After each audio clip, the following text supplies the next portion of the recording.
que ajuda bastante, mas é muita toalha agora, muita toalha. Sempre com delicadeza, para não judiar do gatinho, mas agora demora. Ela é muito peluda, né? Por mais que esteja com o pelinho aparado, tomar cuidado com a temperatura do secador, para não queimar o bichinho, né? Isso dá um trabalho danado, parece que não vai acabar nunca.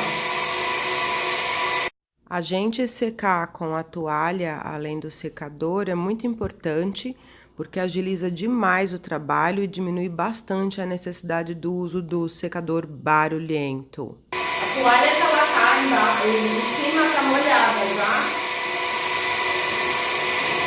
Vou botar outra toalha embaixo dela. Vai ajudando a secar também, sabe? No lugar que tá com pelo úmido, tem que tomar cuidado na hora de passar a escova, porque senão você arranca um monte de cabelo. Não pode fazer com força, tem que passar a escova sem arrancar cabelo. Passo bem de levinho. Com cuidado.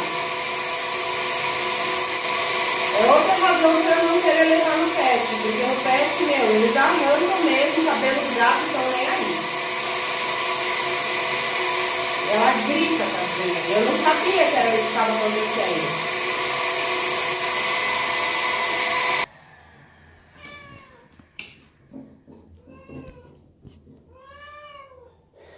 Mamãe? Tá molhado aqui, tá? É muito importante secar muito bem o gatinho, porque se secar mal secado, se deixar umidade no gatinho, pode dar fungo, né? E fungo pode fazer o gatinho perder cabelo, dar coceira, enfim, mil problemas.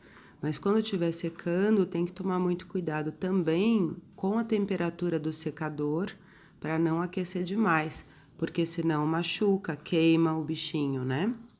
E não vale puxar o pelo do gatinho, que é judiação.